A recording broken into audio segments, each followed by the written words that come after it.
Thank you, everybody, for coming back.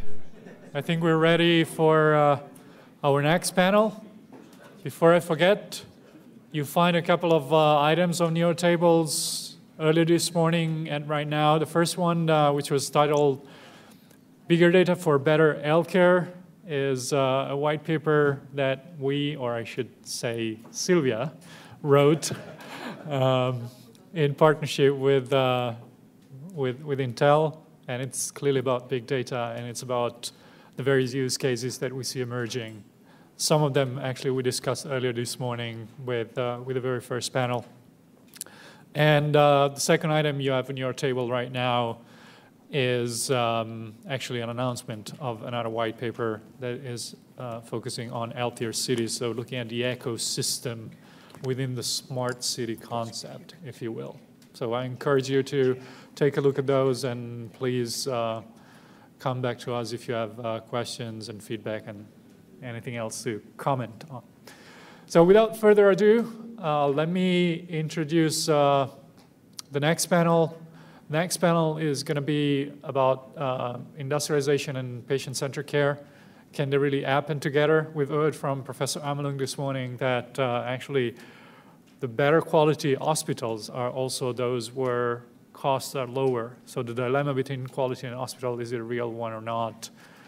And how are healthcare organizations addressing those issues nowadays?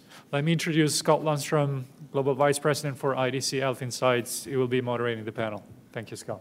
Thanks, Max. Well, thanks for joining us here again. Glad to see everyone made it back up the stairs from the break.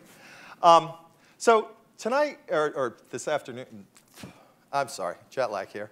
This morning, we're going to talk really about this intersection of industrialization and patient-centered care. And I think it's a fascinating topic because it really pulls together kind of many of the things that we're talking about in aggregate here. We all have quality of care issues.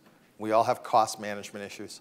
We all have to figure out our strategic direction moving forward. And we have to do it in a way where we have these conflicting objectives of how do I improve care while reducing costs?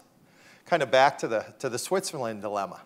It doesn't really sound possible, right? If I'm going to manage care and I'm going to reduce cost, can I really improve the quality of outcomes? And I think that's what we really want to focus on, is how do we achieve those three objectives of improving care, improving health, reducing costs, all at the same time. And it's a challenging problem, but it's a problem that other industries have faced, that there's a lot of interesting best practices out there to look at. There's a lot of interesting commercialized practices that we may want to begin to consider or adopt in healthcare. But a fascinating yet conflicting set of goals. And I think we have a great set of panelists to kind of talk about that issue today.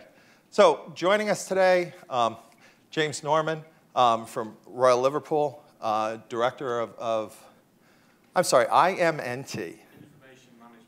Ah, thank you. All right, so in the States, for our love of acronyms, we would call that IT. But really, the technologist on our panel, really representing the medical establishment. Aino-Liisa, Oukka from the Oulu University Hospital, and really taking on kind of the representation of the medical community and the clinician. And then, to really round out our panel and to bring the third leg of the stool, so to speak, the business point of view, we have Robert Bell, the Chief Executive of Royal Brompton and Harefield, joining us. So I think, to me, a wonderful combination here of IT, clinician, and business. And what better group could we have for this kind of conversation of how do we improve care, improve health, and reduce costs, and try to all do it in a way that's somehow better and more inclusive than the programs we're running now. So with that, I want to offer each of our panelists a few minutes to describe themselves and their challenges in the marketplace. Then we'll sit down and we'll take some questions from the audience. I have some questions for our panelists, and hopefully they have some questions for each other. So I'm really looking forward to the exchange between this group. So Robert, would you like to start us off? Absolutely, thanks. Sure. Well, it is so good morning, so I'll say good morning. And I'll start by adding my words of appreciation for the organizers and the sponsors. This has been a sort of enlightening sort of day and a half so far. I've certainly learned a few things. Now, in my real life, I'm not a technology person. In my real life, I'm a CEO of a hospital group. And sort of one would wonder, why would a CEO be interested in this whole subject? Well, it is central really to our existence and central to our future. And when the question was posed of me, I reflected on it, and given that I've had 5 minutes, I thought I'm going to share with you one slide with 4 points. So if you don't mind, please putting up that slide, thanks. Let me begin by the following things, and I'll premise my comments to you by my history and bias. Before I became a CEO of a hospital 12 years ago, I spent 22 years in the world of business, and largely business for hospitals, a variety of things: building hospitals, managing hospitals, advising hospitals, selling information systems to hospitals, helping with change management in hospitals, just name it, anything that we could make money in a hospital setting. And the thing that I've learned in the last dozen or so years is that the concept of a hospital as a business is a misnomer. And I made the mistake before. And one of my big issues right now, and I have to tell you, is that when I get approached by the vendor community, or when I get approached by really anyone trying to offer us services and trying to speak to me in language of business, saying, here's your return of investment, here's your life cycle kind of sort of value, I clock off. Because what we as a hospital really are at our core all about is what I say in this line, that is, we're in the field of saving lives. And quite often lives don't have a measurable value. And no matter what the economists will tell you. Because in day-to-day living and today dealing with life and death in a hospital setting, you know, the business of a hospital, if we can call it that way, is to make sure that someone is either treated, given a new lease, a new extension on their life. And that's not the concept that my 20-plus years in business was all about. It was about basically shareholder value, payback, and performance, and it wasn't about saving anybody's life in business. In fact, I would be joked off if I said I'm doing something to save somebody's life.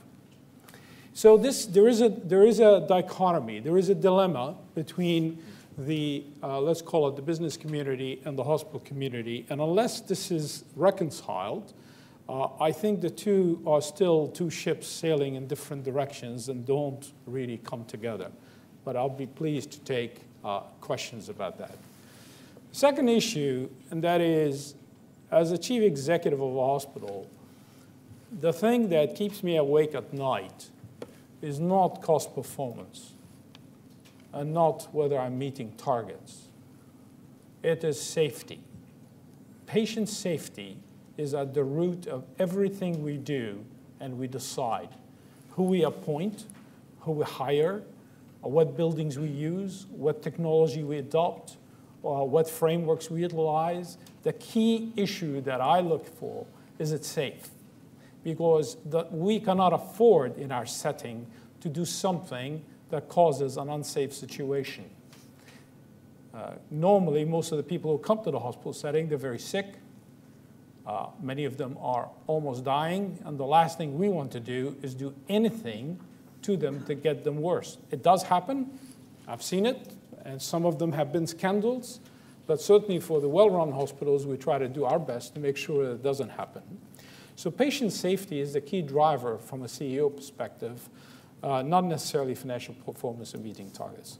The third point, and that is this notion, and I'm an industrial engineer by training, systems engineer originally. My first job was as a systems engineer at the Hospital for Sick Children in Toronto.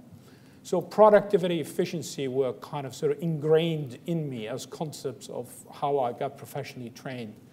That's old-fashioned language. That is not what we talk about for those of us who are running hospitals. We don't talk about productivity and efficiency. I hear it in conferences, I see it in papers and things of this kind. What we are mostly concerned about are issues that patients are concerned about. And what they're concerned about are issues of timely access. They're concerned about, we've heard this word today, an integrated pathway. They want essentially to be treated, cared for in a seamless way without a lot of difficulties and with a lot of sort of cracks in the system. And to talk to them about this place is productive, this place is efficient, you kind of sort of, you're in another zone of communication. That's not what the patient community, that's not what the public is all after. And my final kind of provocative comment to you, is that I've heard these comments earlier today, data security, privacy, confidentiality, I would say to you, these are red herrings. These are not the issues that preoccupy me as a chief executive whenever making decisions. Why? Very simply, I know that the platforms of these technologies are largely secure, they're well constructed. In fact, I would submit to you that they're even more secure and better constructed than many of the paper records we currently have, because they're not secure. You know, paper records are, I got files flying all over the building. I see them being carted around in shopping carts. So if I'm not concerned about that, why would I be concerned about new technological issues in data security and privacy and so on? That's a media issue. That's what the media has made in order to name and shame people. And the politicians have gotten on this bandwagon, and regulators sort of pick it up, because I know that most of this data is reasonably secure, et cetera. So, you know, mistakes will happen and errors will occur. Hopefully, they're not deliberate. What patients are really interested in, again, we'll emphasize this back to you, what patients are really interested in is accurate, relevant, timely information that will be used to help them in their care process. And you know, last night at dinner, I was pretty emotionally taken by the gentleman from Intel. I'm sorry, I forgot his name. Dr. Dishman. Dr. Dishman. What did he talk to us about? He talked to us about his experience as a patient. And his experience as a patient was, you know, get the information about me to help me sort out my medical problems. That's what he was really, I mean, he's clearly described a life journey. And I said, oh boy, he's just given me a living example of what I'm going to say tomorrow. Because, you know, I thought it was very telling. Here's an executive of Intel, and his preoccupation was the last point that I just told you. And that is what patients do tell us. So just 4 thought-provoking points to you from the perspective of a hospital executive. And really, sort of, I consider those to be at the root or at the center of what is a patient-centered transformation. And if we can deal with those, then as a CEO, I'm very keen and very interested to listen to anybody who comes to me with offerings or services that address those particular points. Otherwise, I switch off and I say, go talk to somebody else. Thank you.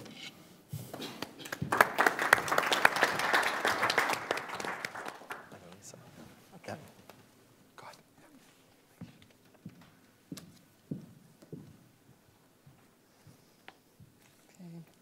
Thank you. Thank you for inviting me. It's been a really experience so far, and I think that I'll learn a lot later today as well. So I'm Aino-Liisa Oukka. I'm the medical director of Oulu University Hospital in Finland. It's a 800-bed hospital, general hospital, also including psychiatric departments, and it covers half of the Finland area. So it's very vast area, very sparsely populated, and some of the problems that we have relate to the big distances. I was given advice what to do as a panelist, and I was given advice to give you 5 slides, so I have 5 slides. And on top of this, the first and the last, so altogether 7. And I was told to give my position in industrialization of healthcare. And to me, industrialization translates to standardization, and standardization is quality, and quality is patient safety. To me, the patient safety is the most important thing in a hospital and in our work. We have applied some quality standards. For example, surgery's checklist is mandatory in Finland. We validate processes, we do SOPs, we try to harmonize and equalize ways to do things. And we look forward to get clinical decision support IT tools, not just to support the physician in his decision, to give for example, the guidelines, knowledge of the guidelines, and give the information of the local circumstances and so on. I don't mean that the technology will make the decision. The clinician, the doctor will make the decision, but he or she would like to use these support tools. And one thing that I want to bring out that we have adapted from industry is this technology assessment. Effectiveness, safety, and cost, these are the things that we assess in Finland. And I think that in UK you have quite the same procedure in NICE. So why do we have to assess new technology? The answer is here.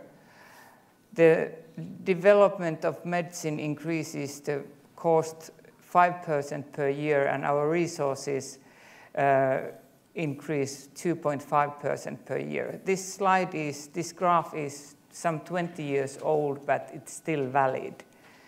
So this is why we need assessment. So in Finland we have this health technology assessment organization. We call it MUM, Managed Uptake of Medical Methods, and it's organized together by the National Institute of Health and Welfare and the 20 hospital districts in Finland. And our goal is to evaluate all the emerging or fastly spreading health technologies. And the purpose is to encourage decision makers, doctors, and especially patients to commit to evidence-based medicine, so that even the patients know what is evidence-based, what is relevant, what is cost-effective. We want to give this information also to patients. And we also have the HTA process in hospitals. Each university hospital has an assessment organization. We have chief assessment physician and advisory board. And we try to evaluate as many as possible new methods, medications, equipment, and so on. And why we have this regional system also on top of the national system is that in this evaluation we also take in account the resources that we have, the human resources, the knowledge, the equipment that we already have, and take that in the cost and safety assessment. So, and we also share the information, and we want to share it in whole Europe. Probably the language is a bit problem. We have to translate everything in English, although we work in Finnish. But the goal is again the patient safety.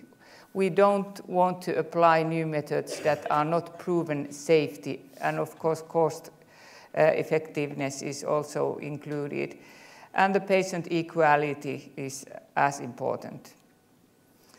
So this is the last slide. The industrialization is, in my opinion, the way that we support quality in patient safety and of course, patient-centeredness. Thank you. This is my summer house.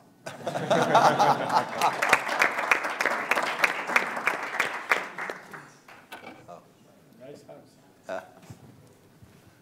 James, sure.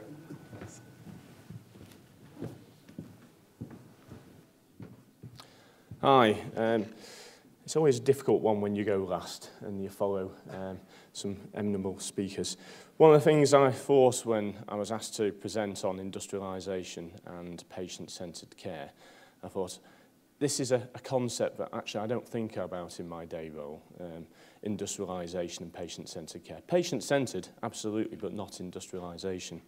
And part of the challenge there is that, what do we mean by industrialisation for an IT director? And I guess that's why I've been invited to come along and talk, which is to give my perspective from an IT perspective, rather than just what we do with the patient and treat them as a clinician or make the decisions as Robert needs to from the board. But it's looking at what has driven industrialisation within healthcare and how is that related to what I've had to implement within my trust. So some of the things up there, and I won't go in detail telling you about what they all are what I've tried to picture as what do we mean by industrialisation from an IT perspective and what do we put in? So things to try and improve the way that we treat patients, but from a volume perspective of bringing systems together. Absolutely to improve quality and to make sure that we've got the data to be able to monitor the work that we're doing. But the perspective there is that we're doing it to be able to then charge our commissions and make sure we're being funded for it, but also to make sure that we're improving the care that we provide as a hospital so that we attract more patients as well. But things that we're putting in also cross over into the patient-centred care, and it's very difficult to split the two out. So PACS, single sign-on. Now, a patient would benefit from those, but the clinician would actually benefit more because they're getting access to information much quicker than they would have previously. They can move patients through the system much quicker than they could have previously. It reduces the time that they're taking to go and find information or to log in and out of systems. So in terms of industrialisation, yes, it's improving quality, but more so, it's actually improving the way that we treat patients and move them through the system to get them out the other end. But from a patient-centred perspective, well, we've put a strategy together within the Royal Hospital. So I should have introduced where I come from at the start, and that was very remiss of me because these are different slides to the one I sent, which had our title on at the Royal Liverpool University Hospital. We did a strategy which actually identified the patient at the heart of everything we do. By that, what we said is that no matter what systems or processes we change or implement, they must be able to track down to a benefit to a patient. So the previous slide is systems we've put in to help speed the patient throughout the journey, but actually that in its own right helps the patient and improves the quality in the care. So you can't really differentiate between them. But systems we've put in which are specific to improving the patient care, things like the clinical hall, which is to there, mobile health, so that the patient can actually go onto the ward and see the patient in the bed, rather than having to go backwards and forwards to the nurse's station, look at the information, and then go back to the patient, but actually share the information with the patient. Electronic discharge summaries, so that when a patient leaves, the GP is kept up to date about what's happened to them instantly. And these are sent electronically rather than in post. So all of those things are about, actually, you could move them over into industrialisation as well, but the reality is, you know, we're doing both at the same time, and it's not a can it occur together, and is there a conflict between them, because they actually balance each other out, and that one, okay, it increases activity, it reduces cost, but actually, at the same time, it improves our outcomes, it improves the accessibility to care for the patients, and it improves the flexibility of the care we can provide. Now, I've added another little element here, which wasn't one of the title and what I was asked to, which is about the demand that we're moving to, is we're being drawn by the consumer. So industrialization and patient-centered care, they might have been in conflict in the past, and some of the papers I read when I was looking into the doctor's perspective in terms of taking the care back out to the patient and improving the quality and giving the time to the patient, actually, what we're seeing is the consumer, the patient, demanding the services from us and actually changing the way that we're going to have to look at providing services in the future anyway. And one of the key things, it might be a bit difficult for you to read here, is how that's actually changed over the last 13 years and what's going to happen moving forward. Because what we've seen is that a decade ago, we did the industrialization side. It was all about getting the patients in. It was about centralizing our services, creating super hospitals so that our clinicians could practice on more patients to improve the quality of the surgery they carry out, so that they're keeping their skills up to date, because we couldn't afford to buy the big MRI scanners, and we had that talked about in one of the panels I was on earlier, because actually these things cost millions of pounds, so we've got to centralise our services so that we can put the big equipment in. And only a few years ago, we started to see the rise of tablets and smartphones, and the iPad, which is now the biggest device that you can get out there, selling millions, and virtually everybody I know has one. I've got 4 at home. One of them is a work one, the rest are for my kids, and I don't know what I would do without them, because it would drive me mad having the kids running around and not having an iPad to play on. But actually, they're now coming into healthcare as well, and we're seeing the benefit that they bring to healthcare. And not just because we can go out and we can use a tablet and our clinicians can provide better care, but actually because the patient comes in and they've got an iPad or they've got a smartphone, and we can start to push information out to them, and we can actually start to collect information from them to help transform the way that we provide care. Now, what interested me about this slide, and unfortunately this isn't an IDC research one, but it's in very small writing, so don't worry, is that actually the difference between what we want and what the consumer wants in the way that we're able to provide it and the time lag that we had, it used to be years and months. Now we're in weeks. What we're going to be seeing is, and this is a conversation we just had in the apps and application panel, is that as we move forward, this timeline is going to change, so it's going to become days and hours, where a patient is going to walk in with an app, and we're going to be expected to know all about it and be able to take the information from it and implement it into our systems. And likewise, our clinicians and the patients are actually going to be sharing the same information, using the same information systems to transfer data. So we've talked about transparency over the day. This will become a whole new way of working for clinicians. And one of the conversations I was just having with a colleague over there is that actually the doctor's role is going to move as well to more of a management of the care that a patient receives, because the patient's going to come and demand care, and they're going to know what they want because they've researched it on the internet. They've got their app that tells them what's happening to them before they even develop any of the symptoms. And it's been predictive and saying that the patient is actually going to need care. Go and see your GP, tell them what's happening. These are the issues that you're going to be addressing. And the GP is going to be coming and saying, well, actually, based on the information you provided, I can put that in, I can see that this is going to be the best option of care for you.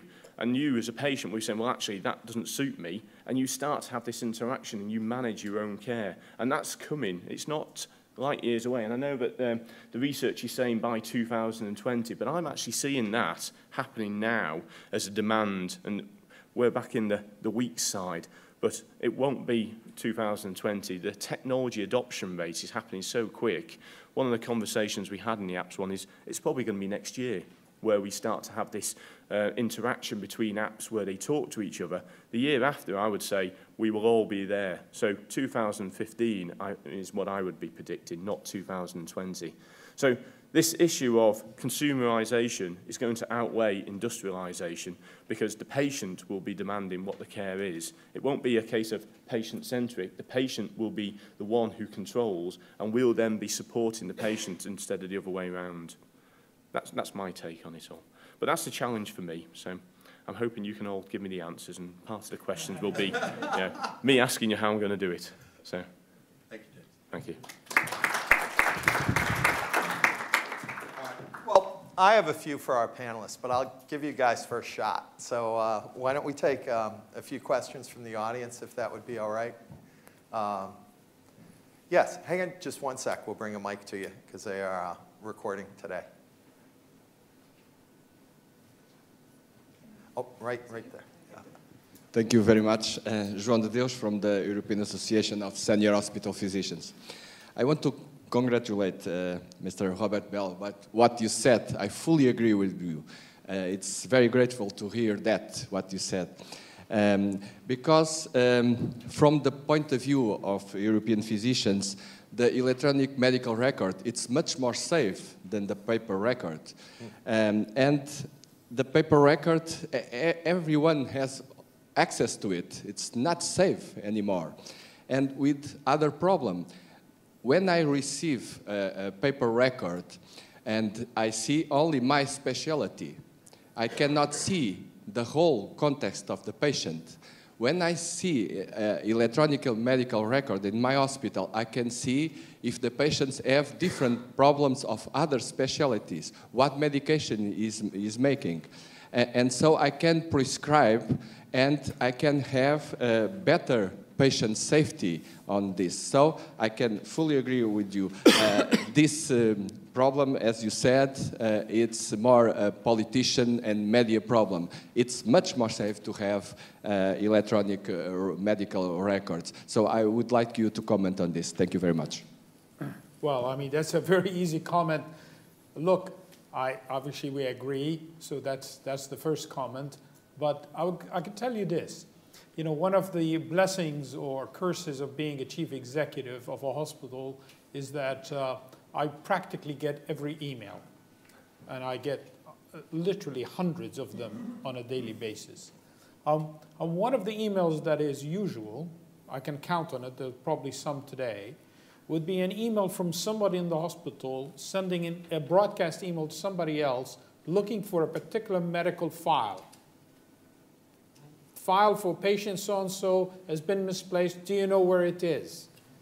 And we get them every day. And obviously they're found usually because they would have been kind of taken by a registrar or by someone, and you know, they haven't done the proper thing of doing the link up. But electronically, that shouldn't happen. You'll be able to track it. You should be able to track it. So from an efficiency point of view, even, you know, again, facetiously, if we had it and we had it well, at least it would reduce my emails per day by a few emails that do come out. And I'm talking about, you know, these things come out every day and in every hospital. And when you have many hospitals like we do spread over different areas, the complexity of these issues multiplies. You know, this issue of confidentiality and let's say privacy, you know, it has come out largely out of, and this is my theory, it has largely come out of essentially the obsession with media and politicians with what I would say creating public scandals. You don't hear about it in a private hospital setting. You hear more about it in a public hospital setting because it's easy to kind of go to the newspapers and to say, sort of computer left on train. And with all patient data available, now it could be encrypted and everything, but at least the headline is computer with patient data was left on the train, etc. You know, this is not real life. Real life, as far as we are concerned, is you know, electronic medical records are not a thing coming. It is a thing. It's there. The trouble we have is more technological than necessarily ideological, if you follow what I'm saying. Because I think the technologies are still kind of fighting with each other. They have not converged. And there are a lot of technological difficulties. I don't want to go into that chapter, but I can tell you I have big reservations about the provider community and their real understanding of how we deliver care. Anyone else on this? I was just going to add to that. I think we all sign up to the end point. Everybody's agreed on that. The issue we've got is the routes that we're taking to get there. and we're all taking different routes at different paces and different timescales. And this is one of the reasons why we have this issue with the IT not talking to each other. Actually, the technology can talk to each other.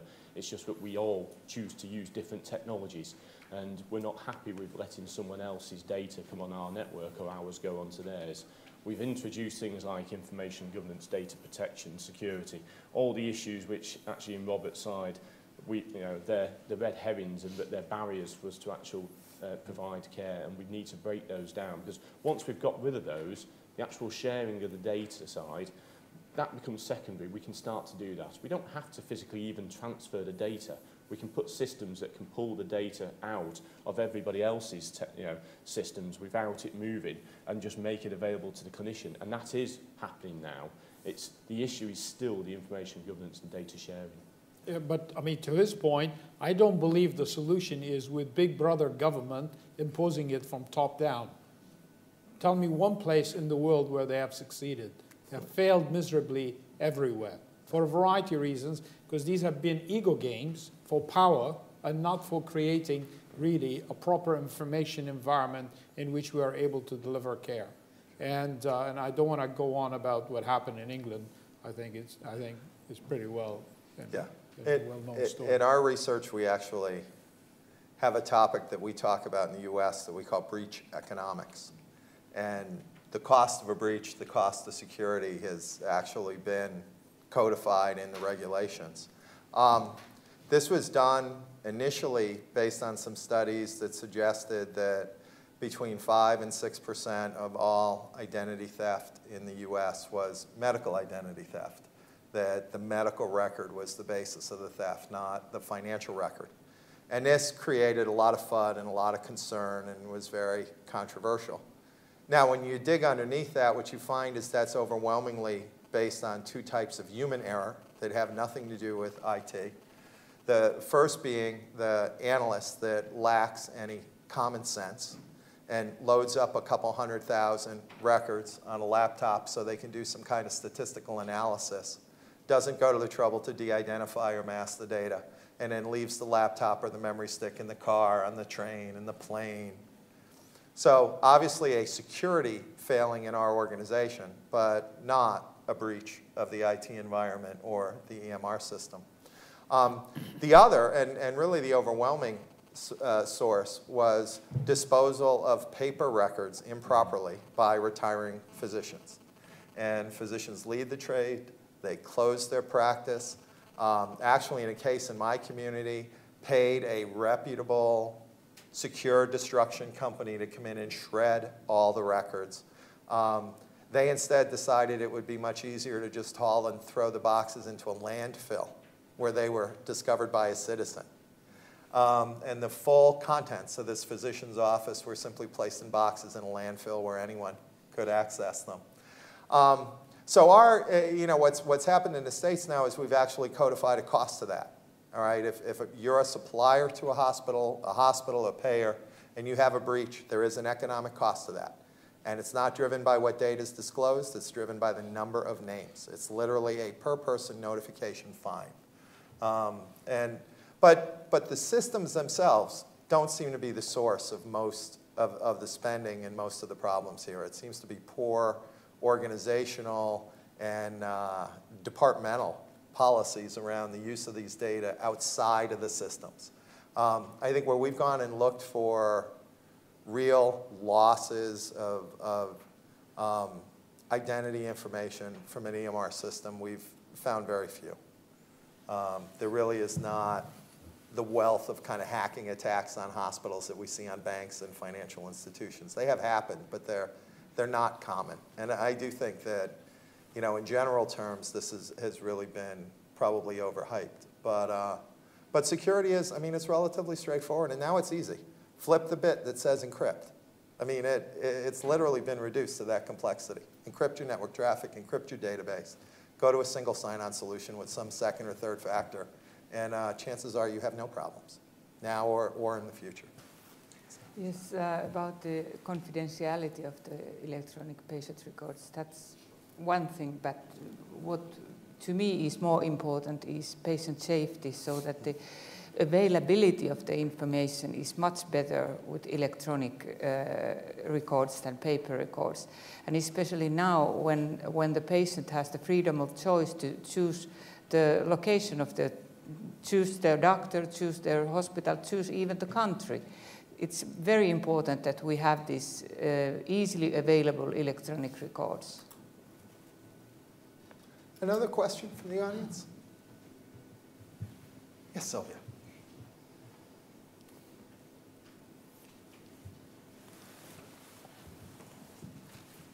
I have a question for all three of you from your different perspective. Do you think that suppliers are following you? Robert did a comment before talking about when a vendor approaches him. You talked about HTA for technology. You, as a CIO, obviously they are your counterpart. How do they support you into this industrialization, personalization path? Not very well, okay? Be very frank. Somebody asked, in this program asked me to have these one-on-one sessions. I chose 2 one-on-one sessions. You know, this is an open forum.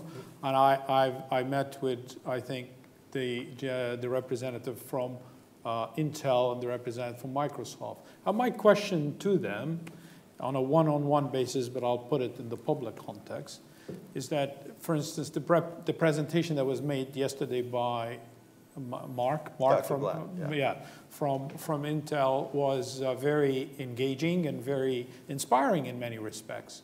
But what does camouflage, and I'm not techie, but I'm responsible at the end of the day for signing a decision or a check if I want to introduce something like this, was that, you know, I'll put it to you quite simply, most of my staff use desktops and laptops, and these are essentially Microsoft Windows-based technologies. And yet in their personal lives, they carry iPhones and iPads, which are Apple-based. So they're well-trained. I don't need to train them. They're well-trained in mobility tools, but these mobility tools today are not available to them largely on these Microsoft Windows platforms. And if I want to introduce in the hospital a mobile hospital environment, which we want for the future, I don't see the convergence. And nobody's talking to us. I don't, you know, we have to come to an event like this so I can go talk to them. And I'm not alone, by the way. I talk to a lot of my fellow CEOs around the world. And I'm in England, but I'm originally Canadian, so I converse with Canadians quite regularly on FaceTime, just to shoot the breeze and find out what's going on in their world and, you know, commiserate with each other. And we all talk about the same issues. You know, where is this technology world going as far as this market space called hospitals or healthcare? And then, you know, we go to these big events, get invited to every now and then, you know, hymns and God knows what else, Riz or Raz, whatever it is in Chicago, and all. And we see all this stuff. And at the end of the day, you know, I go home and I say, well, how do you put it in here? It doesn't come, it doesn't work, you know, because it's not real. Yes, about the health technology assessment, the vendors, the pharmaceuticals, the equipment producers often come and ask about this assessment, and they are very suspicious on it. They think that we are trying to restrict their markets, and it's not about it. It's about patient safety, and it's about saving money so that we can bring care to more people. I guess I probably deal more with the vendors than most people. Most of my working days spent meeting with potential suppliers, and I have a slightly different relationship because of that, which is that I can understand and sympathise with the third-party suppliers coming to us and saying, well, tell me what your problems are and then we'll tell you how we can fix it, because we will always have a solution. And everybody has a solution for a problem, even if that problem morphs into fitting their solution. But it's because they want to make sure they've got a piece of the cake and get a foot in the door. what I try to do is I'll take that back to them in terms of, yeah, I'll give them as much information as I can in terms of the challenges we're facing, and then I'll ask them to come back and give me some ideas around how their technology can change that, but give me ideas in terms of taking it to the next step in, but, well, that's fine, that solves that problem now, but this is going to be an evolving problem. What I really want to do is I want to work with my vendors. So Microsoft, I do an awful lot of work with, and in fact the mobility side we are doing a piece of work on that. EMC, again, do an awful lot of work, and we've radically changed some of the things we've done to enable the capabilities. And Intel, well, we haven't done a lot of work with you, but we do use all your computers, and they are fantastic. So it's also very good as well, and hopefully we'll do more work in the future. But the reality is, they're not really the experts in healthcare as well, and you've almost got to have that at the back of your mind, which is we live and breathe healthcare. These guys, even when they're in the healthcare team, they're not at the front, they're not at the coalface. So they do need to get some information from us, and by giving as much information as I can, I'm hoping that will actually help shape what systems are developed within these companies and others, and that it will help others that I don't know about come to the front and say, well, actually, I heard you talking with these, or we're a partner with Microsoft or Intel or EMC, whoever, and they mentioned that you had a certain problem, and that's an area that we're actually working on or looking at the moment, so I thought it'd be useful to come and see you.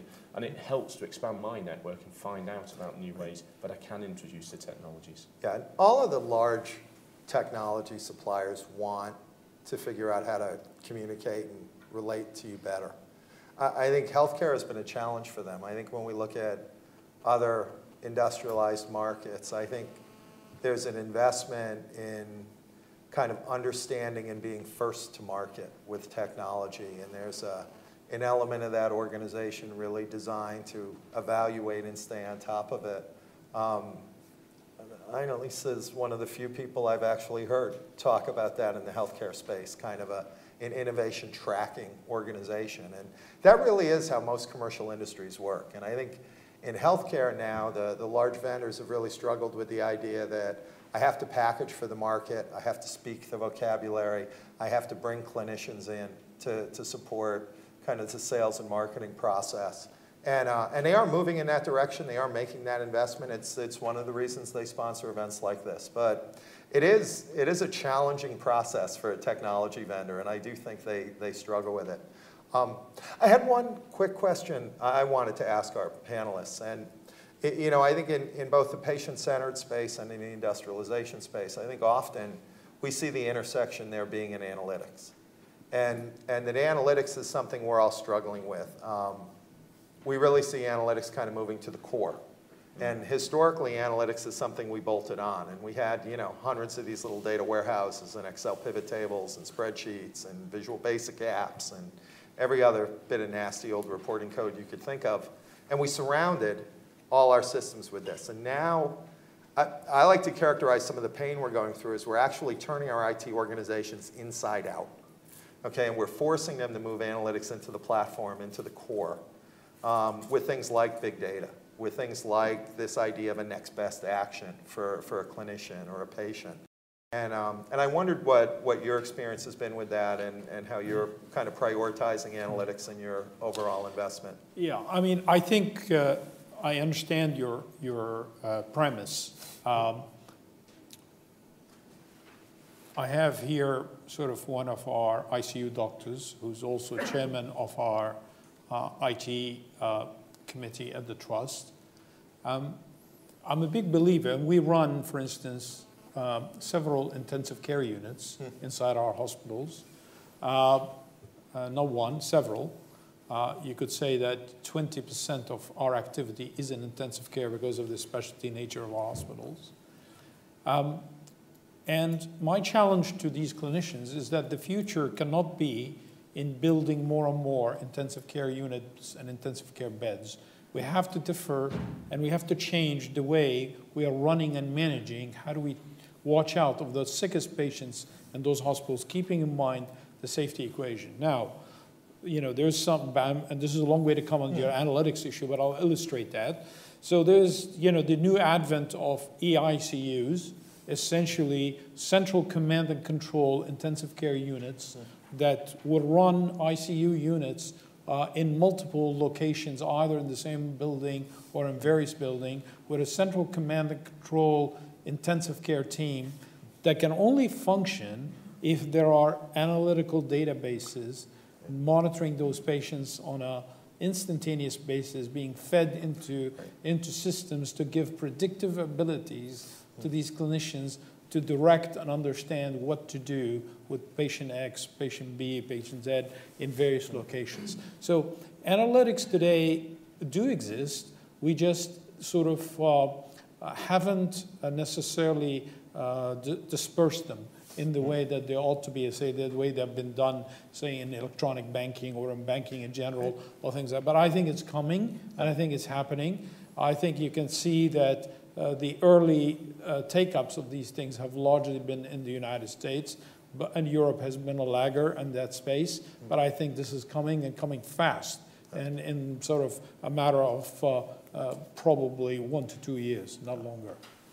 James, you guys have made some big investments in advanced storage and yes, we have, and we have the same problem of multiple data warehouses and thousands of little systems all over the place. But it's interesting what you were just saying on the big data front, because we're doing a big piece of work at the moment to try and bring an understanding around how we can use data analytics, so not just the small databases that we all hold, but actually using that data to support clinicians in their day jobs. This is about decision support and I suppose the science. So, but essentially, how we can break down the barriers across the whole of the healthcare economy and use the data as the driver for that. So this is sharing information, it's using it for decision support making, it's using it for research, it's putting it at the GP, giving him the operational power he has to determine what the best pathway might be for a patient based on outcomes and risk stratification, so that actually at the point of seeing them, you can have that meaningful discussion with the patient. Great. Well, we're out of time, but I would like to thank our panelists. I think it's been a great conversation.